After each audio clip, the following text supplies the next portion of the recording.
Hello, welcome to today's brief episode of whatever this is. I'm Davina and I am an Australian who's learnt a lot about American politics. And I so much want to communicate some of what I've learned to those of you who actually have the right to vote.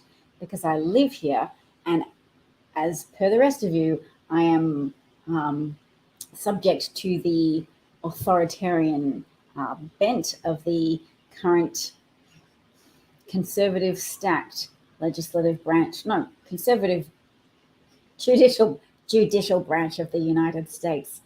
It is a problem. Hi, Bob. Nice to see you.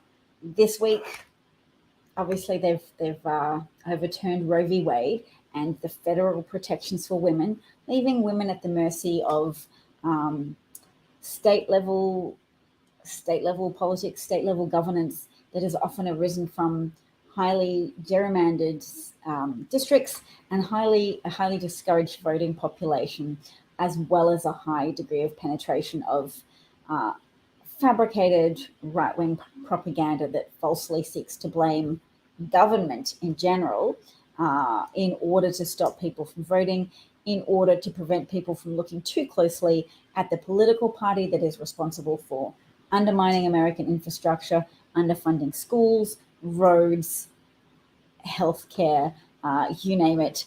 They've made it worse for people living in the United States, all while cultivating a culture of grievance in which people are encouraged to blame the problems, the lack of governance, on too much governance. People are encouraged to blame Democrats for problems created by Republican legislatures and Republican economic mismanagement whenever they get access to the Oval Office. And the reason why a lot of Republican presidents have gotten access to the Oval Office is through the Electoral College system results overturning the results of the popular vote in America. So one person, one vote, not being true, democracy not having the flexibility it needs to respond to America's problems as they arise. And there's a problem right now, and that problem is that women have lost federal protections for the right to bodily autonomy and the access to legal abortion and to the kind of healthcare that's necessary for a variety of physical conditions, but also circumstantial conditions. Because if you're in a domestic violence relationship and you fall pregnant, or if you're a young girl or a preteen girl and you've been raped or coerced into sex, you've had a family member commit incest, and you're pregnant as a consequence, you need emotional protection. And that was previously derived from part of the Constitution that specified the right to privacy. Republicans have fabricated a lovely cover story in which they are the heroes protecting unborn children, and of course, completely ignoring the competing and superseding need for women to have the ability to gatekeep their own body and whether they wish to continue to gestate a whole ass pregnancy in their bodies. And some men are probably jealous that if conception occurs, it's often out of, they don't get a final say in whether an abortion occurs or not when abortion's legal. They're like, nope, if a woman decides to proceed with a pregnancy, you're up for child support. Bob's worried I'm going to demonstrations. Don't worry, Bob, I didn't go to any demonstrations because you don't want me to get arrested with a chance of deportation because America needs you. Bless your heart, my dear friend. That's so sweet. I don't want to go either. I'm going to stick it out here and we're going to keep learning about each other. We're going to keep learning more about what it is that is obstructing good governance in America. And I'm having some big finger pointing moments at the persistence of the Electoral College system facilitating minoritarian rule in the United States, or counter-majoritarian rule. Because majoritarian rule, the majority democratically elects leaders who then do their bidding, and harnesses the wisdom of crowds. Fascism perverts the wisdom of crowds by feeding people a moral clarity, a fabricated nationalism, an in-group solidarity predicated on cultivated animosity towards an outgroup, whether they be Jews, undocumented migrants, Mexicans, anything in order to increase and amplify the high that people derive from being racist. Because it's like a drug addiction. If you found an easy way to tell yourself a story about your own moral superiority, you may very well get addicted to hearing that story and retelling it to yourself. So there's also a fake platform of moral superiority with regards to abortion. And we're going to be seeing a lot more stories in the coming days of women who are suffering as states enact their trigger laws in response to the Supreme Court 5-4 decision to overturn Roe v. Wade. So today there's a story of a woman who came in to an emergency department at 11:30 with an ectopic pregnancy. She had to wait for 9 hours whilst her doctor consulted with a lawyer over the legality of proceeding with an abortion, which is the treatment for an ectopic pregnancy. You have to take away that pregnancy. You have to end it because it will continue to grow outside of a woman's uterus until it ruptures, leading to potential severe infections, toxic shock, death. I was going to say heart attack and death. And sepsis, heart attack, death. That's a fairly standard order of events. So that woman didn't die. Yes, her ectopic pregnancy ruptured, her abdomen filled with blood, but after 9 hours of talking with a doctor through the implications of the state's new laws, she was operated on successfully. Oh, Twitch is frozen. Huh. Sorry about that. Bob, do you want to try on YouTube? I'm sorry, Twitch is frozen. Sorry about that. And I'm sorry for having Giuliani's face up here for so long. I just quickly wanted to reference Staten Island and how a ShopRite employee on duty reportedly came up behind Rudy Giuliani, slapped him on the back and said, "Hey, what's up, scumbag?" Which is a bit classic, but also a bit problematic for that person because Rudy Giuliani would, of course, heavily lean into characterizing that interaction as a physical assault, and the new January the 6th, the new insurrection with, ho, ho, ho, look at the hypocrisy of the left, trying to overthrow government, trying to lead a mass of outraged people with sharpened pole sticks to attack police officers and overthrow the government? No, wait. No. Okay, so Peter Parker's here too and says Twitch is working fine. Bob says it's working for him. I'm glad to hear that. So yes, what's up, scumbag? And here is a picture of Rudy Giuliani describing the event to attending police officers in Staten Island. So I'm sure he'll have something to spin out about that for a while. I hear that a lot of the protesters have been met with very violent treatment from some police officers. And I saw some footage of, let's see if I bookmarked it, of people beating protesters. No, but what we'll do first is watch Lara Trump because she has something to say about abortion activists and people who are pro-choice. And she says that people are advocating for you to have an abortion as opposed to giving you the choice to choose whatever you want. Now, I know it's going to be hard to believe that somebody would have said something that stupid on a publicly aired television show, but she did. She was arguing that pro-choice advocates, people who want abortion to be safe and legal, are actually trying to reduce people's choices as opposed to the forced birthers who want to impose continued pregnancy on women who don't want that for themselves and who don't want that for their families, who may be in straitened means, who may want to have a child but who need to begin chemotherapy for cancer, or women who wanted to proceed with their pregnancy but have a miscarriage or an incomplete miscarriage, which needs an abortion, even if there's a residual fetal heartbeat, but a dying septic fetus in your uterus needs to be removed so you don't die, then yes, that's abortion is also the appropriate medical treatment for that condition. And it's going to be a conversational topic from now until November, and men will be asked to support women, to acknowledge that yes, it will affect families, and it's not just something with the effects isolated to women. It's probably a bad argument to say a man can't have an opinion if he doesn't have a uterus, because we need men's opinions. We need to cultivate men having opinions in favor of women being granted bodily autonomy.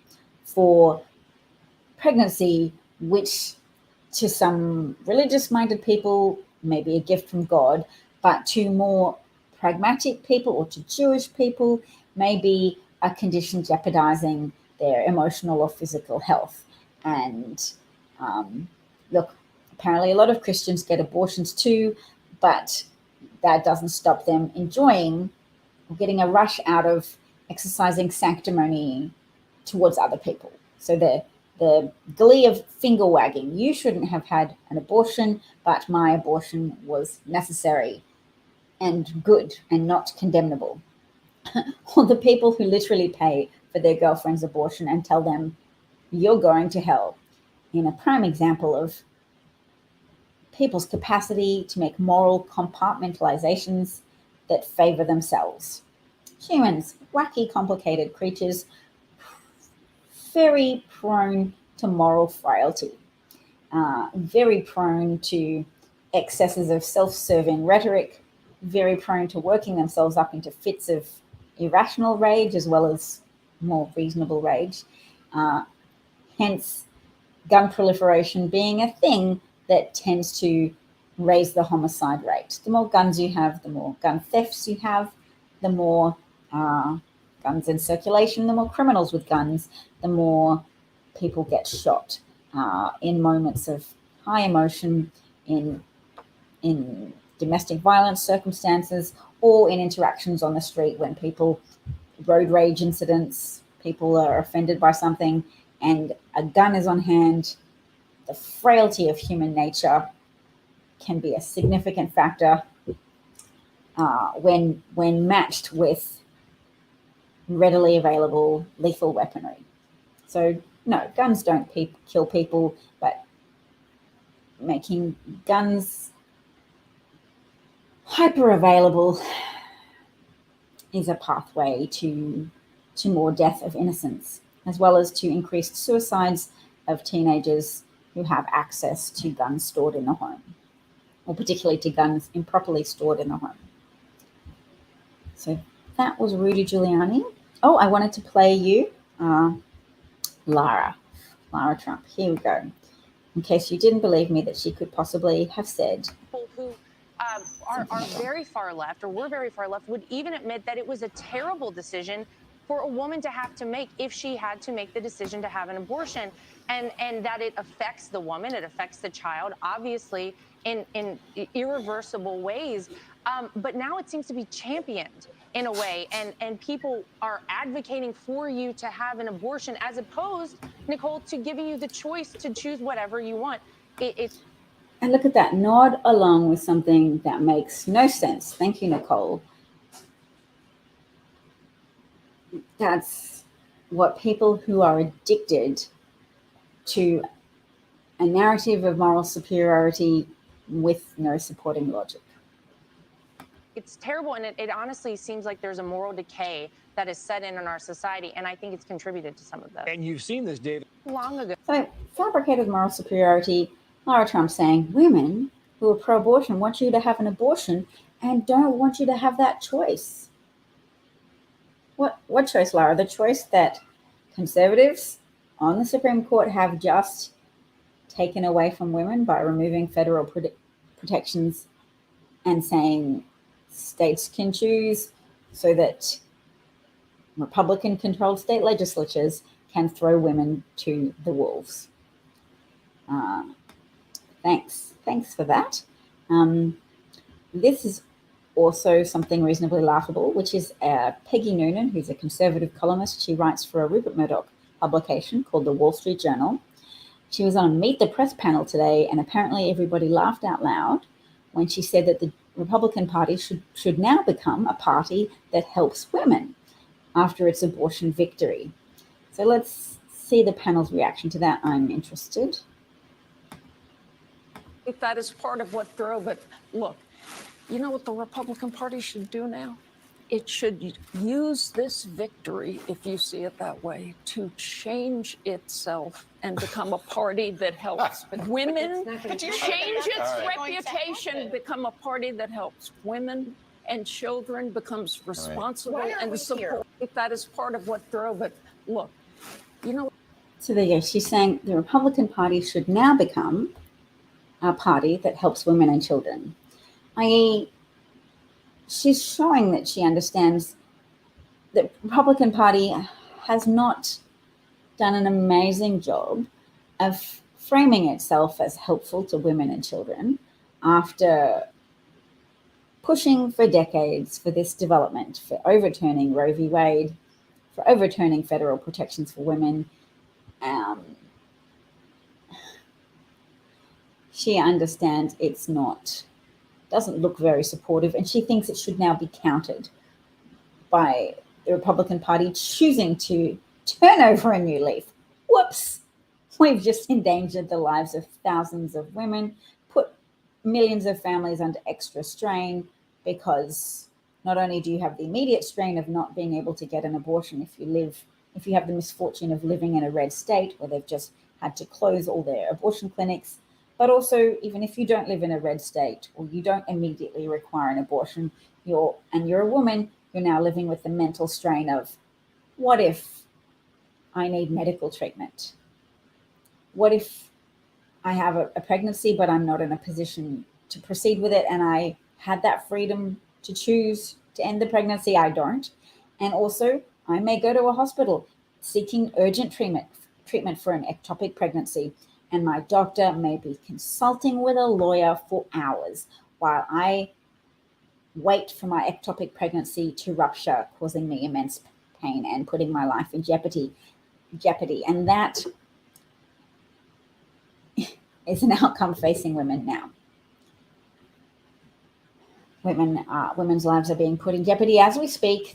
Whether we hear about it or not today, there will be stories of women with ectopic pregnancies whose doctors are not sure if they will lose their license for treating an ectopic pregnancy appropriately, which is to provide an abortion, which is to terminate the non-viable pregnancy, because ectopic pregnancies are never viable. You can't transplant them into the womb, regardless of what some unjustifiably confident Republican state legislature may claim. Bob notes that the Pentagon rejected the SCOTUS ruling. Yes, because people have pointed out it would massively affect American military readiness to have women who need abortions, who need medical care involving abortions, be deprived of the care they need to preserve their life or to optimize their life circumstances because they're in the army stationed in a red state. It will disrupt America's military readiness. So the Pentagon's trying to say, yep, we will sort that out. But it's going to be difficult because getting leave to travel interstate, if you're in a red state where there are no abortion clinics, and you have to get permission from a superior officer to take leave to go interstate for an abortion, that adds a layer of complication. It won't always be an obstacle, but it adds a layer of potential obstacles.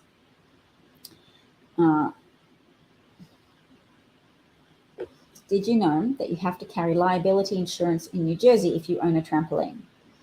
I would anticipate that to be true because in Massachusetts, it sounds like it's also true because I'm not allowed to have a trampoline because I'm renting and my landlord mentioned insurance. So he doesn't want to have to carry liability insurance if there is a trampoline on his property that my family are renting. So there's that. All right. Lara Trump, Peggy Noonan. Here is an oncologist posting on Twitter. Oncologist meaning a doctor who treats patients with cancer. I have had patients that needed to get an abortion to allow safe treatment of their cancer.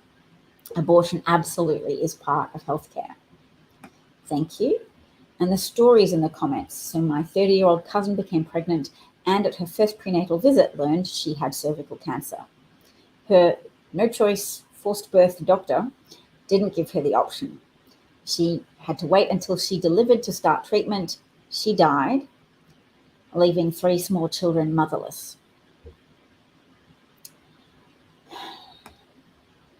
David Gorski, MD, PhD, says, I'm a breast cancer surgeon. It doesn't happen that often, but I do take care of pregnant patients with cancer from time to time, probably more often than the average breast cancer surgeon because I'm at an NCI designated comprehensive cancer center. So I've seen lots of men say it's a very small amount. Like, why are we even talking about this? Because any unnecessary death of a woman in America as a function of the fabricated claim to moral superiority of pious Christian Republicans who want to impose their religious convictions or their enjoyment of sanctimonious finger wagging on the rest of America who may not be Christian or who may be Christian but still need abortion services to save their life or any number of circumstances. That is the unacceptable position we all find ourselves in now. And it's only getting worse. The Supreme Court lacks legitimacy because they're appointed by presidents who weren't elected with a majority of the popular vote. They're minority of the popular vote presidents.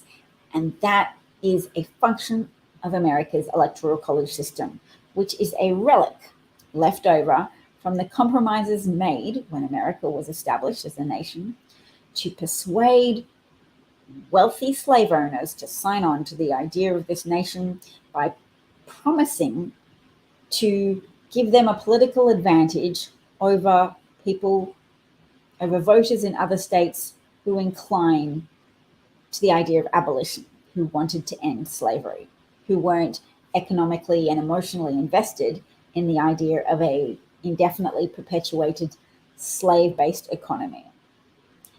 And that electoral college system doesn't have enough broad spread support to be overturned in the United States. It should have been jettisoned at least with the Civil War after America lost hundreds of thousands of its own residents and citizens because it was so difficult to push back against the slave economy, the people invested in the slave economies around the South and also business owners in the North who wanted to sustain slavery as well. The concessions made to those people have kept America in a state of democracy with a hole in the bucket. You know what happens when you have a little hole in a bucket of water? You can keep filling that bucket, but periodically you're going to run out of water because that hole is eroding your chances to have a full bucket. And America's full bucket of democracy has this hole in it of the Electoral College, as well as having, which is also sustained by the hole in it of persistent racism. Racism is like a spoilt child in America that has been overfed and spoiled and is now prepared to throw a heck of a tantrum to continue to get its own way, which it never should have had in the first place.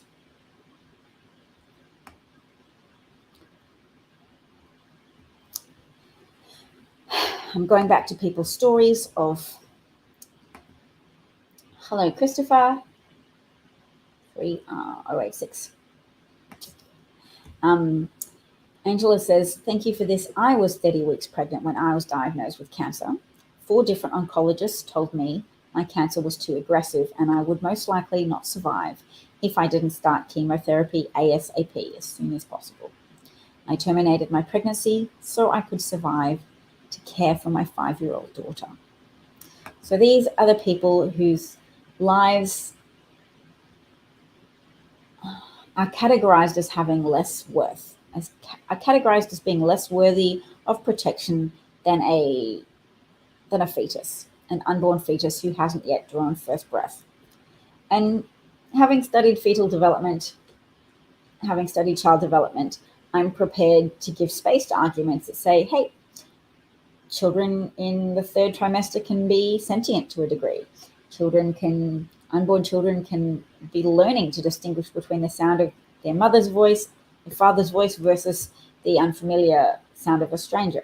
They can be learning some of the phonemes, the sounds of their native language. But at no point will I agree that the potential sentience, semi-sentience of an unborn child is a sufficient condition to award legal precedence over the right to life of a woman. And a woman's life can be put in jeopardy in multiple ways by the mere presence of an unborn fetus in her body. A woman might need an abortion to commence cancer therapy to maximize her chances of survival. A woman might need an abortion because of a fetus might have become infected, and she might be on the precipice of sepsis. Now, these things are difficult to make accurate pronouncements about. You need doctors prepared to err on the side of caution of preserving a woman's life. And Republicans, state-level Republicans in multiple states, are changing the balance of risk for those doctors so that they no longer give weight to the consideration of preserving a woman's life. If there's still a detectable fetal heartbeat, they have changed the balance of calculations to prioritize the life of an unborn fetus over the life of a woman, because the very fact of forcing doctors to consider whether or not they would lose their license by judging a woman's life to be at risk if the woman's life isn't really at risk. So maybe they have to wait a bit longer to check to make sure, is that woman really at risk of dying? Oh, whoops, she's died now. But at least I didn't lose my license, because then I would never be able to treat another woman, and all of this medical career that I've invested hundreds of thousands of dollars into and a decade of my life in higher education, that would all have been thrown down the drain. So they're putting doctors, many of whom are very human, in a position of weighing up their career and their ability to practice and not be prosecuted, face potentially a 10-year jail sentence by making a decision that a woman's life is at risk, when maybe there's a chance she'll survive, and maybe there's a big chance, maybe it's over 50%. We want people to be willing to err on the side of caution in favor of preserving the sentient woman rather than a human being that hasn't yet drawn breath, that by any number of definitions, not everybody's definition, but non-religious, just purely medical definitions, is not viable outside of the womb. So I'm talking a fetus younger than 24 weeks. Christine Mara says, I am a cardiac nurse. I have had patients that needed to get an abortion to allow safe treatment of their heart failure. Abortion absolutely is part of healthcare. A serious pro-lifer that I know told me when I had to get an abortion to save my life, I should continue the pregnancy, and if I died, be a martyr for Christ. They are totally fine with women and impregnated children dying, just not fetuses. I.e., a lot of people are very committed to narcissistically worshipping their own commitment to preserving the life of a fetus at the expense of the life of a woman, at the expense of the emotional well-being of a woman, just at other people's expenses, not their own. And there are women who want to choose to potentially risk martyring themselves, and who will proceed with the pregnancy and risk leaving their pre-existing children motherless, or just risk their own life in order to give their fetus the best chance possible of making it to the end of the pregnancy, being fully gestated, good for them. If they want to choose that path and they want to potentially sacrifice themselves in that way, they'll probably win a lot of applause from their social circle, and have peace with their own conscience. But should not be on part of 5 to 4 Republican appointed conservative justices to tell women how they can make peace with their conscience, i.e. by forcibly continuing a pregnancy that they have no wish to continue, that they fundamentally want to discontinue. Is the stock market collapsing? Business Insider says elite investors are convinced a recession is all but inevitable and the stock market's collapse has only just begun. You know what? I don't know what's going to happen with the stock market, but I do know that the people who govern the Federal Reserve, it's Jerome Powell in charge of it right now, they were much more cautious when Trump was in office to preserve the stock market. And they invested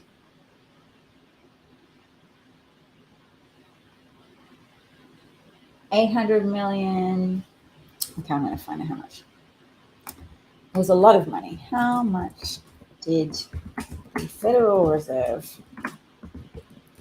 invest in bonds and securities and stocks in 2020?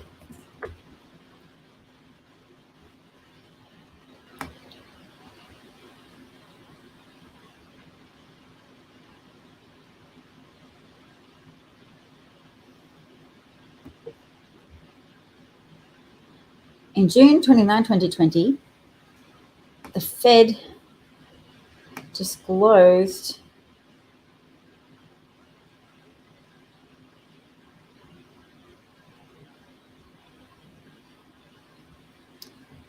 it bought corporate debt. It faces more questions about the consequences of its unprecedented market interventions. Disclosures filed this week surrounding its credit facilities show that the Fed is not only buying the bonds of struggling companies hit hard by the coronavirus pandemic, but also some of the stalwarts of American industry, Microsoft, Visa, and Home Depot, to name just 3 companies whose debt the Fed holds directly. So the Fed holds a $412 billion position.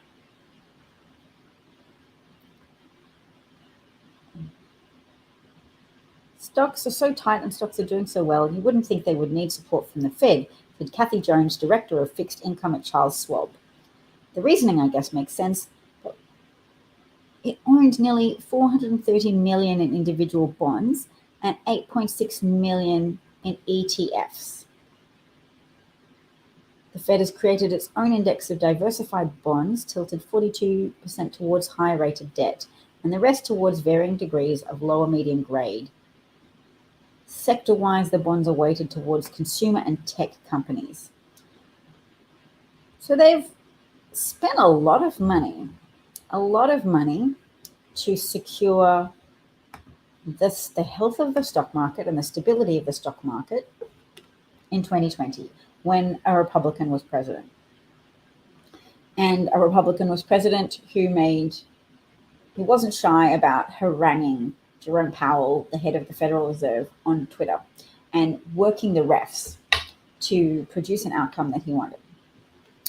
Molly's here and says hello. Hello, Molly. Bob says the Catholic Church won't baptize a stillborn. Their reason it didn't breathe outside the womb. Yes. So I've seen those stories from people on Twitter as well. Catholic Church not recognizing stillborn babies as worthy of a burial because they don't recognize that baby as ever having been alive because it didn't draw breath outside the womb. So I have somebody else called Fexican Kringle here. Hello, Fexican Kringle. That's an unusual name.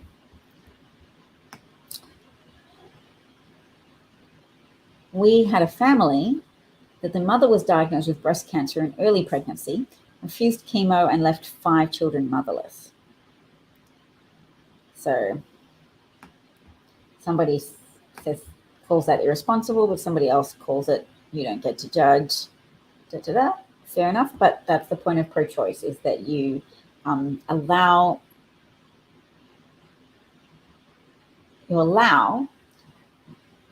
there to be legal options for women. You allow them to choose to refuse chemotherapy treatment if they want, and you allow them to accept chemotherapy treatment and accept a termination. So yes, Republican decisions are causing people to have to try to put a probability number on the chances of a woman surviving. So you're early in a cancer diagnosis, and maybe the legislation says, oh, there's an exception for the life of the mother. You can have an abortion if it's to preserve your life. And the doctor's like, well, there's a 50% chance you will die during this pregnancy if we don't treat your cancer now, if you don't terminate the pregnancy and begin a course of this highly toxic medication that is given to you to cause the death of rapidly dividing cells. It would also kill your baby, but your unborn child. So yes, you choose to terminate the fetus, and then we'll proceed with the treatment. And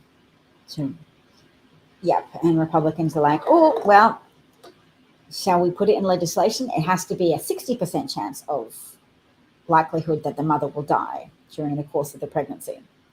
And we don't even care if she dies after the baby's been born. Like, who knows? Who wants to have to make these kind of calculations? Who wants to have to say to the doctor, can you please exaggerate the risk of me dying? Because I don't really want to run a 20% risk of me dying. I'm not comfortable with that either. I'd rather have a termination and then just try again to fall pregnant after my chemotherapy has been completed.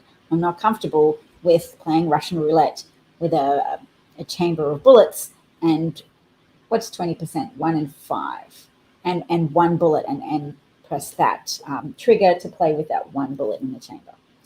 And Republicans are like, only 20%? No. We want it to be a 50%.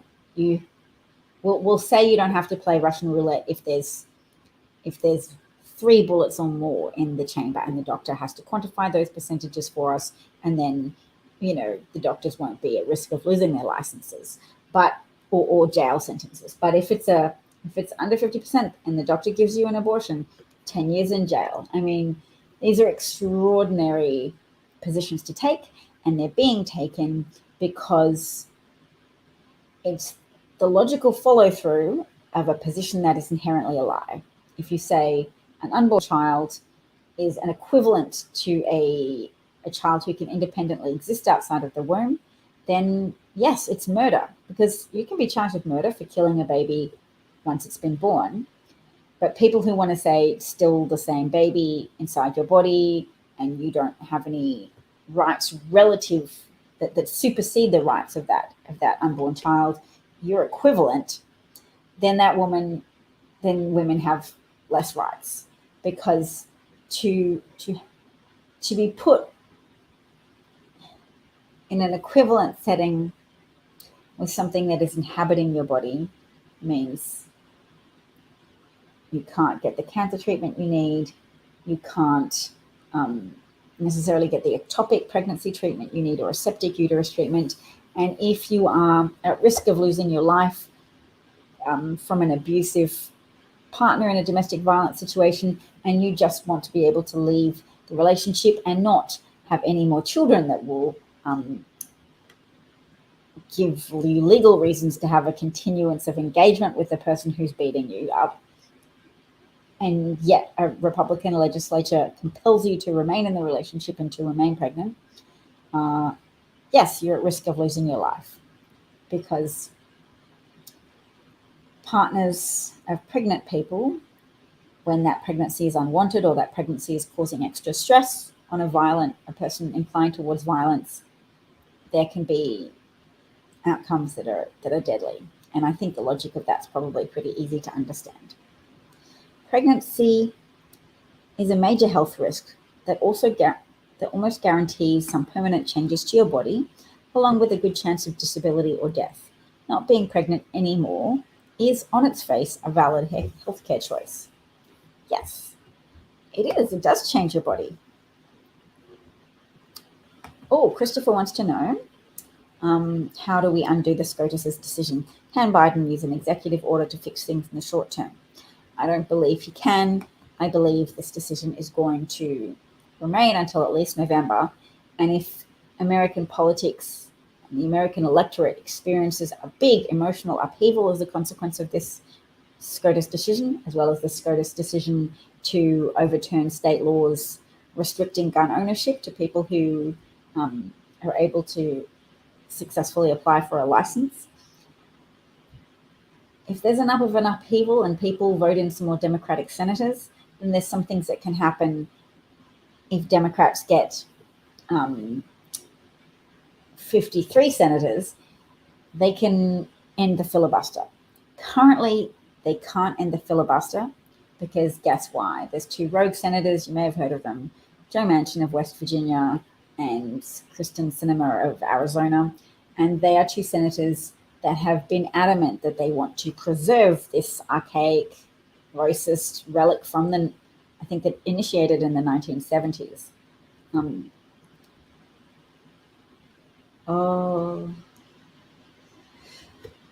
I'll get to your comment in a second, Bob. That's going to be a hard one. But thank you for telling me. Cool. Okay, so on to what we can do. With 53 senators, so we need Tim Ryan to win. Is that Ohio? Yes, Tim Ryan in Ohio, Val Dennings in Florida, John Fetterman in Pennsylvania, Cherry Beasley in North Carolina. There's a few. We need 3 out of those few. And I was going to look up when the filibuster began. When did the filibuster originate? Yes, filibusters are typically used to deliberately delay or block a vote by the opposing party. Yes. It's a concept that's been around since ancient Rome because you were allowed to just talk. And if, you know how people used to decide if someone was a witch or not by whether or not they floated. Actually, whether that's true or not, or if that's apocryphal, I don't know. So I'll move on to the next thing. People used to decide who was right by the outcome of a duel. Because if you were right, then surely you would be infused with righteous passion and rage that would increase your physical strength. You would have more corticosteroids course through your body. You would have more adrenaline, and you would be able to defeat the other person, thus proving your moral righteousness. And with filibusters, your ability to string words together in a sentence and multiple sentences and to continue to talk and talk and talk is seen as a function of your sincerity and therefore a function of the righteousness of your cause. So that's the original idea of the filibuster, but I'm trying to find an answer of just when it became in. So if I go to specifically filibuster in the United States, there's a separate Wikipedia page entry for that. Okay. Filibuster's undergone several changes. It was accidentally introduced as a side effect of an 1806 rule change, which eliminated the ability to end debate in the Senate by a simple majority vote. However, the filibuster was used rarely until the Civil Rights era. Senator Strom Thurmond, as a member of the Democratic Party, infamously filibustered the Civil Rights Act of 1957 for more than 24 hours. So it shows you can't just test how righteous a cause is by the sincerity of someone who can expound for hours on the topic, because people often have very sincerely held racist beliefs that can animate their conversation for hours.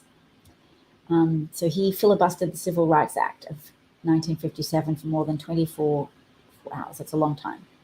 Democrats, led by Richard Russell Jr., famously held up the passage of the Civil Rights Act of 1964 for 60 working days using the filibuster. So that would have been a tag team effort, a bunch of Democrats. Now, remembering that Democrats and Republicans have since that time switched which party wanted to champion the racists. Lyndon B. Johnson passed the Civil Rights Act, and then Republicans went, okay, we'll be the racist party now. We will cater to those people, and Democrats, they can be allies of, relatively more the allies of civil rights.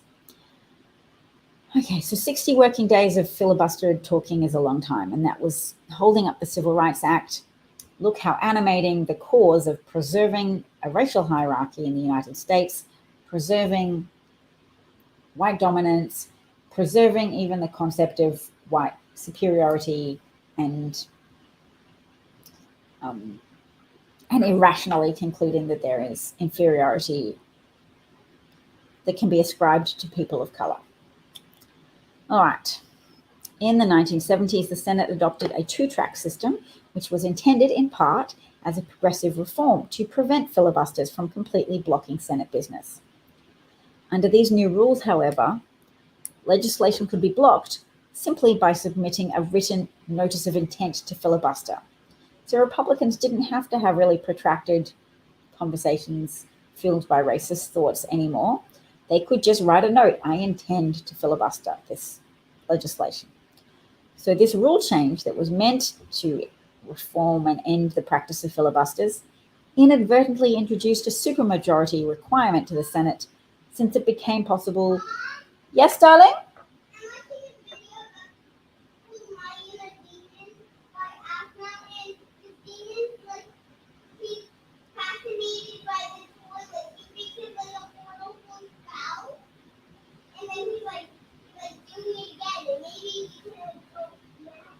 Wow, that sounds really interesting.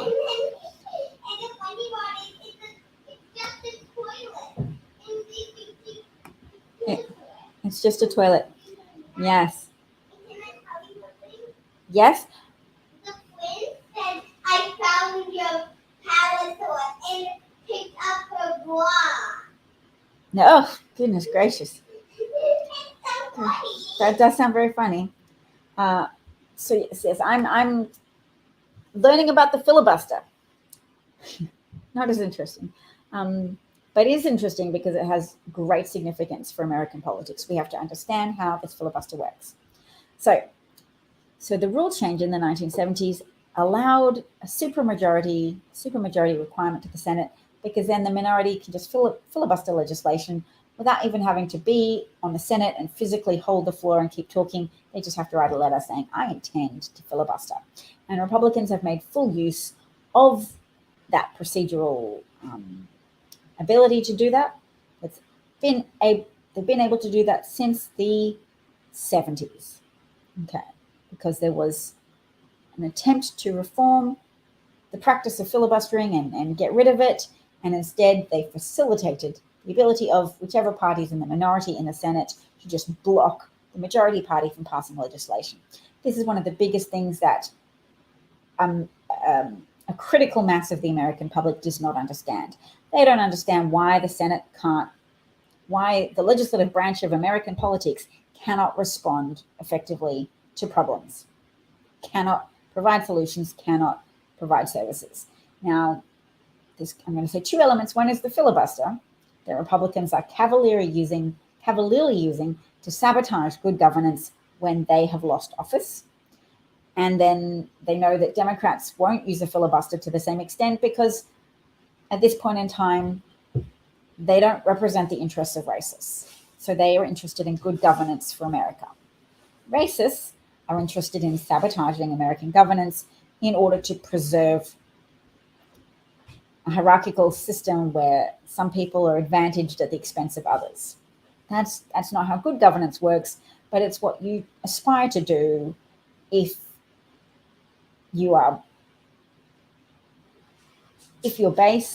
aspire to represent the people who want that for America, who want things to be messed up because it gives them a feeling of satisfaction to think that they are authentic Americans and that other people are less deserving, and that Black Americans are somehow inherently less deserving, and that migrants are somehow inherently less deserving. So the Republican Party represents people who indulge those suspicions of outgroups and and spoil the convictions in their hearts that being white and Christian is the most worthy way to exist in the United States, most worthy of government help, and that help should be exclusive and not include others. And people who are afraid of additional competition in the workforce, be it from high achieving women or just even mediocre women, or competition from Black people once gatekeeping boundaries have been struck down, and people migrating from other countries. They're afraid that those jobs, those good jobs and those guaranteed high incomes will be more unobtainable, will be more out of reach if there's all this competition. Yes. So now most legislation still requires 60 votes, but the congressional budget legislation, that was the Congressional Budget and Impoundment Control Act of 1974, created the budget reconciliation process, meaning the party in the majority can pass a budget. The Democrats can pack lots of legislation into that, and they don't need the 60 votes for that. They can pass it with their simple 50 majority, 50 plus a tiebreaker of the Vice President of the United States, currently Kamala Harris. So Democrats can pass legislation that one time for the budget, and anything else they try to pass, if it doesn't have 10 Republicans supporting it, it doesn't get passed.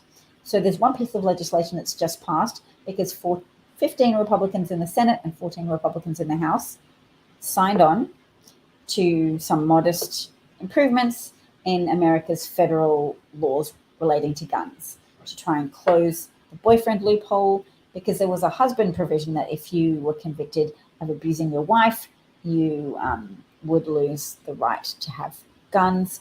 But if you were a boyfriend or a non-married partner who beat up their boyfriend or girlfriend, now you can lose access to that. President Biden signed it today. It's good. Thank you for signing it, President Biden. Thank you for doing all the changes you can with the power at your disposal. And I would thank you, Americans, to please inform each other as much as you can of this gum in the works of the American body politic, which is the filibuster on one hand, but also people's commitment to rationalized irrational selfishness. Rationalizations are arguments that you make up to convince yourself of something's right. It could be right. Your rationalizations could have merit. But irrational rationalizations are things that you just make up to make yourself feel good.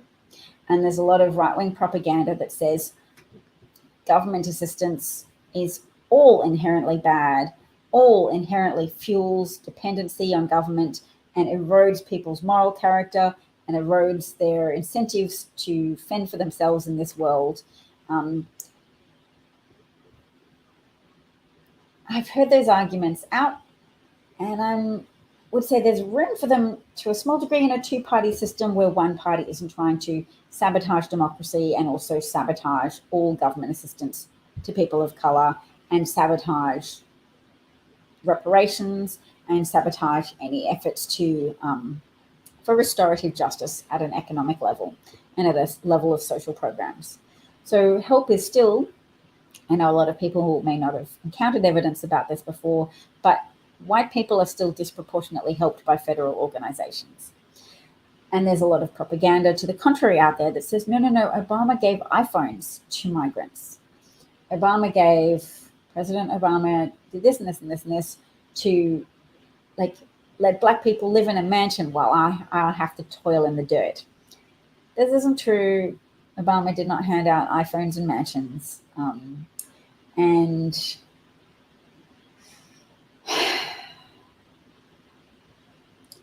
having some government help helps people endure certain unhealthy circumstances in America that hopefully will be fixed over time once saboteur Republicans get out of the way of good governance. Because the minimum wage is not okay when people can't live. And you can't have even a modest existence whereby you go to work, come home and help your children with their homework. because you can't do that. In order to just keep a roof over your head, you have to have multiple jobs. You have to have reduced, you can't even sleep 8 hours a night. You can't do or think about anything other than trying to survive the next day and the next day. And that's the position too many Americans are in as a consequence of Republican sabotage of good governance and Republican adoption of this idea that all government assistance is inherently weakens the character of individual Americans and weakens America as a whole. It's a false belief. A lot of people need help just to stay afloat and to endure some of those circumstances. Like you need food stamps to endure the poverty level, the starvation level of some American wages for jobs that people still need to do, jobs that still need to be done. They're not imaginary jobs. Jobs like being a server in a restaurant, helping people do blue collar level jobs, often that have quite high levels of danger, particularly during a pandemic, and jobs that you can't comfortably do from home, meat packing workers in factories. These people deserve to live modestly. It is not weakness. It is not a weakness of character to require food stamps. It's not weakness of character to require a mandated increase in the minimum wage when vulture capitalism has become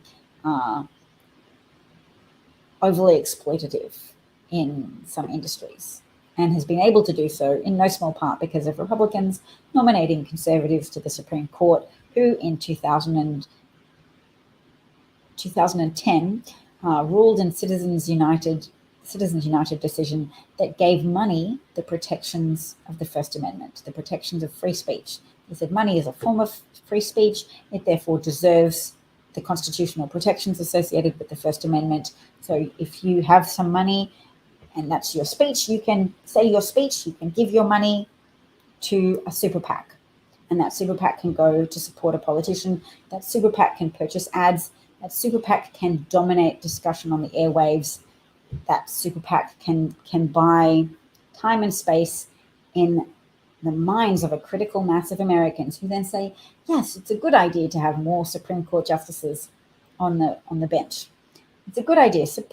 Conservative Supreme Court justices will only help us, and they will be warriors for the unborn, and they'll get rid of those dang unions. We don't need them. Corporations need to run free like a zebra in the wilds of Kenya.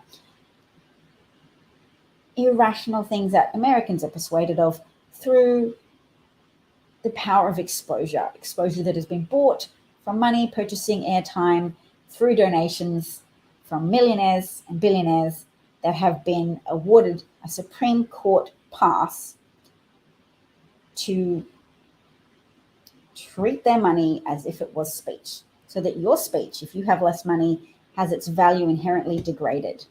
The same way that a voter in California has the value of their vote degraded by the operations of the Electoral College system, which is a function of an archaic racist relic. Molly says she was on assistance for 3 months after losing her job. It was a lifesaver. Yes, things that Republicans deride as entitlements are often things that have been paid into by people's taxes, but that are also a critical part of modern societies that don't want their citizens to die in a ditch because of temporary misfortune. Federal assistance smooths out the bumps in the road, allowing modern civilized societies to flourish without abandoning people who have incurred loss, misfortune, errors. They're really capitalizing on the human tendency to get worked into a frenzy based on fear. So the worse you make things for people, the more anxious that they get, the more they cling to false comforts like, oh, well, they're a drug addict, so they're undeserving, and I'm not a drug addict, so I'm fine. So you can cut off help for certain people. You can make help more difficult to access because they probably did something wrong. Their misfortune is probably a function of falling out of favor with God because I'm a Christian who believes in the prosperity gospel and da-da-da. Yes, and I'm afraid of that happening to me. And the more afraid I am, the more tightly I cling to my reassuring mythology of a benevolent God who only inflicts hardship on the undeserving. Does that make sense? That was a lot. I said a lot just then. Gas station attendant. Yes, that was a profession that's starvation level wages. He's from Paraguay. He works 7 days a week. He opens at 6 a.m. and closes at 9 p.m. Now imagine that man has children. Those children are not having the kind of adult interaction and support you need to flourish and to be able to break a poverty cycle by investing in your education and having adult support to help you actualize a better future for yourself. People who are family members of someone who has to work 7 days a week, 6 a.m. to 9 p.m., are people whose relationships suffer, whose family dynamics are put under unnecessary strain, because people shouldn't have to work those kind of hours. And too many Americans are okay with that existing because they don't understand it doesn't have to be that way, and that it's in other countries it's not that way, and that American exceptionalism is true in parts, but in many parts it's a myth used to keep people accepting horrific, unsatisfactory things and unnecessary exploitation of people. You don't need that man to work in that job in order for society to function. Society would function better if that man was able to have a satisfying home life, and if everybody in similar positions were able to go home and look after their children and have a day off, 2 days off, and just have a healthy work-life balance. We have to all care about each other's healthy work-life balances, and we have to resume caring about what happens to people in prison and whether they're being given adequate nutrition and exercise opportunities. We can't just say we wash our hands of anybody because we're so afraid something bad will happen to ourselves that we patch up that fear by exulting in the misfortune of others. Wow, he sends his pay back to Paraguay, a lot of his pay. Bob noted that he follows the Twitter page, which is the Auschwitz Memorial page, and they were remembering a young girl, and he broke down sobbing because she looked so much like my daughter. That would also break me. I'll go visit their page now, and I will hate that. But I do often see a very strong resemblance to early photos of my mum in Europe with that very European style of hair, which obviously outlasted the war because my mum was born some years after the war ended. And the people who were sent to the gas chambers, or the people who lost their lives, often looked very similar to my mum and to the pictures of relatives that I've seen. So my grandmother and my grandfather, my maternal grandmother and grandfather survived the Holocaust, and many of their family members didn't. And it sort of takes therapy. Whether you get official therapy or whether you find a way to reconcile this to yourself in life, but to say why, how is there a benevolent God? How do I make my peace with the world? How could you kill people purely for existing? How could a modern nation orchestrate an industrialized level of mass persecution and mass slaughter and have other nations be okay with that for a while and wash their hands of that happening, and then eventually do the right thing? But how did that happen? How did that get to that level? And then you have to go, do I believe in a benevolent God? Maybe no, because to me it's not very compatible with human history.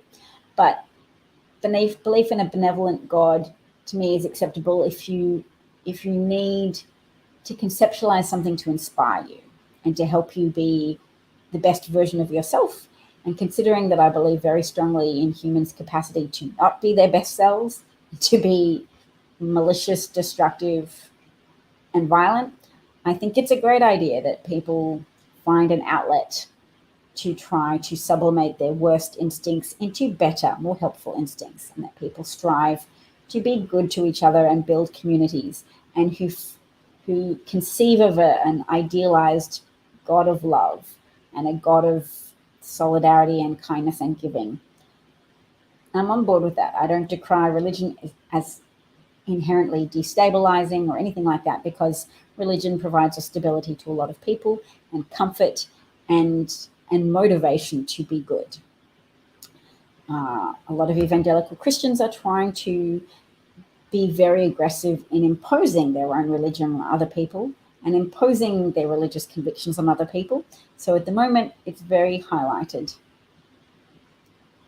Yes, Bob and Molly hope that Social Security and Medicare aren't taken away. So do we all. We need Republicans out of office for that, because Rick Scott's, the senator from Florida, has already made pretty clear that they wish to introduce a sunset clause, so all legislation ends after 5 years, including legislation to provide Social Security and Medicare benefits to people, and then you have to re-vote on it. So you have to manage to persuade more Republican senators every 5 years that it's worthwhile continuing to support people with the good fortune to reside in the United States of America.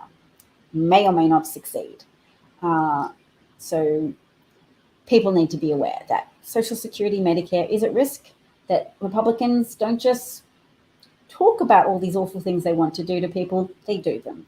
They're good at achieving what they have spent decades trying to achieve. And the next things on the chopping block, as highlighted by corrupt Supreme Court Justice Clarence Thomas, he said Griswold, Obergefell, and another one, meaning constitutionally protected rights for contraception and gay marriage and gay rights are on the chopping block. He has said they have been clearly erroneously decided. So that's what's next, although next week is probably the teeth being removed from the Environmental Protection Authority by the Supreme Court. So there's a lot of norms of American life, a lot of expectations that are going to be upended in the coming weeks and months, as well as last week, by the Supreme Court, that has a license that they've printed themselves to disregard precedent, to interpret the Constitution any old which way they want, and to wind back decades of social progress in the United States and decades of progress towards a more enlightened understanding of how to best support humans, individuals, and human societies. So all of that understanding that helped advance America is going to be taken away by people who are suspicious of others and suspicious that it might hurt them if white dominance is weakened in the United States. So that's all from me today. Thank you for joining me, Christopher, Bob, Molly, Peter. It's been lovely to talk to you all, and hope to talk to you again soon. Thank you, and look after each other, look after yourselves. Let's have those awkward conversations. Let's also protect ourselves if we can see we can't convince somebody, or somebody's too immersed in propaganda to understand us. What's the volume been like today? I thought I really do need to fulfill my long maintained promise of getting a better microphone. But I did buy this specially for broadcasting, and I wonder if it is good. Let me know next time if you have feedback about the microphone. Thank you, Molly. Thank you, Bob, Christopher. Bye, everyone. Oh, there's a starred comment. That was me. I clicked a star on the one about the payback to Paraguay. That man generates so much value for America and works so hard, and is obviously giving up his leisure time to earn more money to send back to Paraguay. My heart aches for him, but he's probably keeping people alive. And yeah, that's important. People are attracted to what they think is the promise of opportunity in the United States. Doesn't always work out for everybody, but sometimes the relative political stability of the United States is appealing. And yes, it might feel very destabilized at the moment, but there are places where there's more violence, more destabilizing. And when we are having little panic attacks about what might happen with America, we have to remember not all of the bad things has happened yet.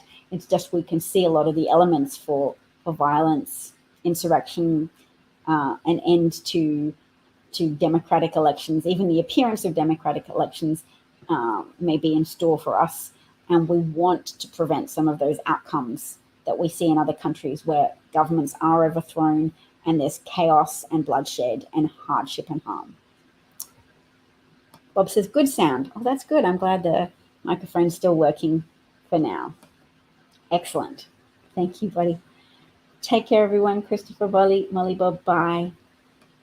And to any replay viewers as well.